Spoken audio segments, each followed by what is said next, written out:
Still huge questions around the Brics Head of State Summit planned here for August.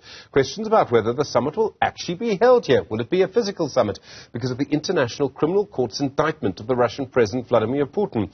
Our government appears to be saying it will go ahead, but the presidency also confirming that President Cyril Ramaphosa has spoken to the Chinese President Xi Jinping about the Brics summit amid, well, consistent reporting that government is looking for a way out of this problem. Dr. Siphumelele Duma is a postdoctoral fellow at the University of Johannesburg's Institute for Pan-African Thought and Conversation. Dr. Duma, good afternoon to you, and thank you very much indeed for your time. There are so many different things to look at here. At this stage, do you think it's really possible for the BRICS summit to go ahead here and with Putin, or does our government have to make another plan?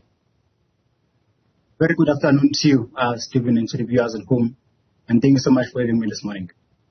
So from the very beginning, I have always been of the view that the South African government should explore every possible alternative that will,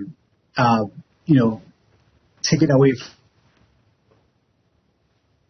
from the position where it is supposed to execute this arrest warrant against the Russian president. Not only because it is unthinkable for the Republic of South Africa to arrest the sitting head of state, the sitting president of a global nuclear power, but because of the relations, because of the nature of the very long dating relationship between South Africa and Russia. So I've always thought that, and from the beginning I also thought that myself, that the South African government will be trying every way possible to make sure that it does not end up finding itself in a position where it is supposed to execute this arrest warrant by the ICC.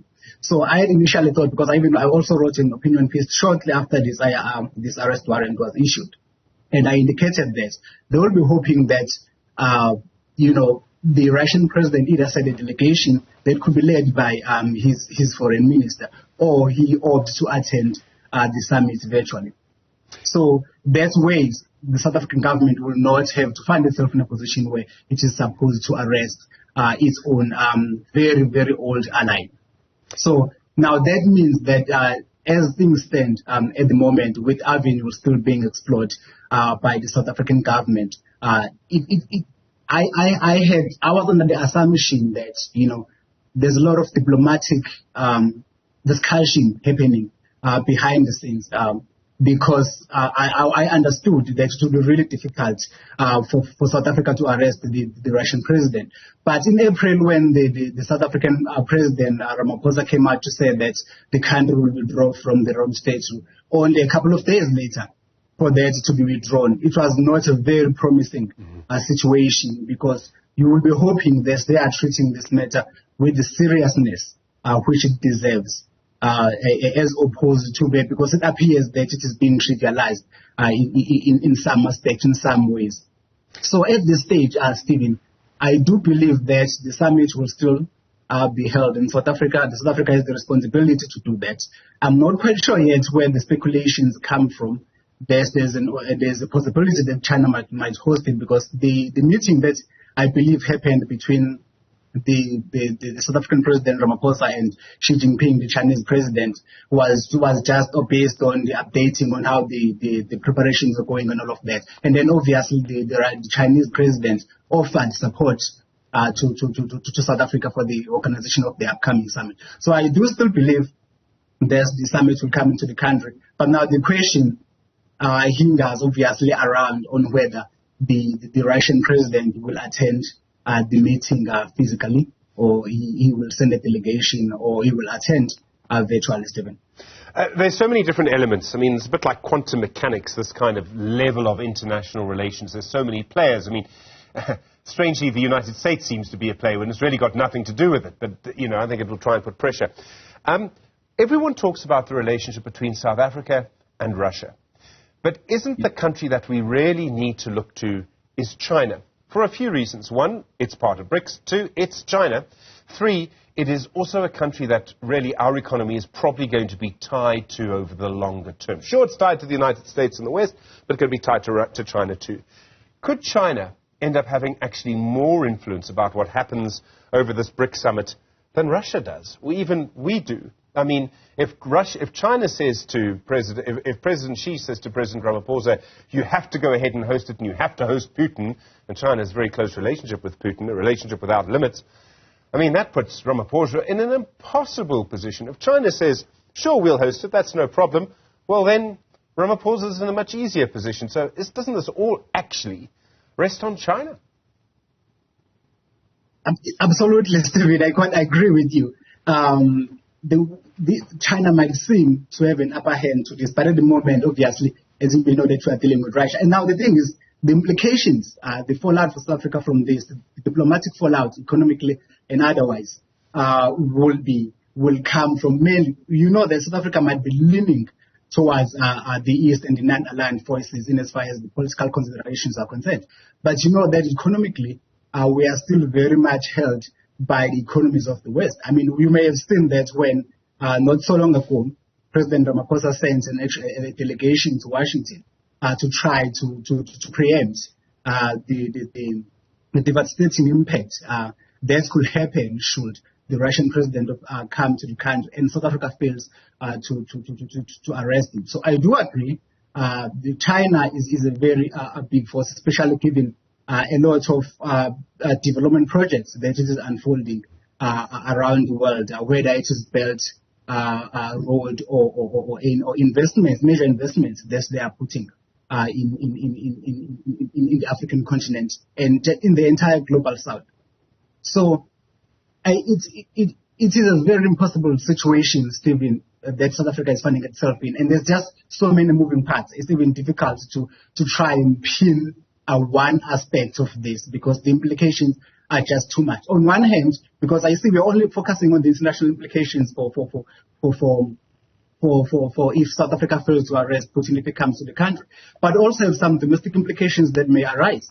Now, imagine a situation where he comes, and already I've heard that there are already organizations, and I believe the Democratic Alliance is the official opposition party in the country, has already itself launched a bid to get the court order that will force the South African government to arrest the Russian president should he come to the country. Now, you see there, Stephen, that you already have a potential constitutional crisis should the South African government fail to execute the order. So it is an impossible situation that the country finds itself in should the Russian president come to the country and they do not execute the standing international criminal court's arrest order against him. So it is very difficult. So the only way out, how I see it playing out, the only way out is to try to find a way or to make sure that the Russian president does not end up coming to the country. Because if he does come, Stephen, there are just too many unthinkable implications that could happen to the country. So now imagine if they were to arrest him, imagine what the dangers that poses, you know. There's just too much. Yeah, I think, Dr. Duma, I think we can rest assured that even if he does come, we won't arrest him. I mean, it's just not in our national interest for lots of different reasons. And sorry to interrupt you. How much do you think Putin wants to come? And this is, again, another impossible question. That's why I keep saying it's like quantum physics. I mean, for Putin, the reward would be you're on the global stage, you're with the president of China, you're with Brics, it's a big meeting, Brics could expand, Brics could look at de-dollarization, all of those things. Big moment. But you're also quite far away from your own country when your own country is involved in a special military operation. Absolutely. I do believe that he wants to come. There's been a lot of insistence from Kremlin, Stephen, that the president will be attending, and I do believe that he has accepted the invitation from South Africa to come to the summit as the country is organizing the summit. So what will have to happen is for South Africa to decide on which route it is willing to take when it comes to this matter, because its back is really up against the wall. And as much as we are part of Brics, Stephen, we do know that economically we are really vulnerable. You may have seen what happened when those allegations of those armament, of the supply of arms to Russia came out from the ambassador of the United States.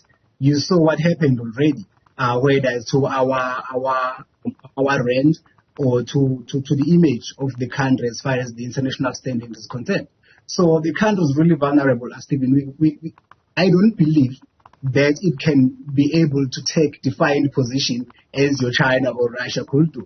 I do believe that the president of Russia will want to come as defiant as Kremlin is. You will recall after the issuance of the arrest warrant by the ICC, they very quickly came out and said they have no obligation. They have no obligation as the country to the Rome Statute. They are no signatory to the Rome Statute, so they have no obligation to honor its demands, whatever.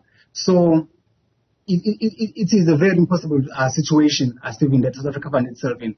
But it will have to decide. It will have to make a very conscious decision on where it wants to go from here. Dr. Siphumelele Duma, thank you. Postdoctoral Fellow at the University of Johannesburg's Institute for Pan-African Thought and Conversation.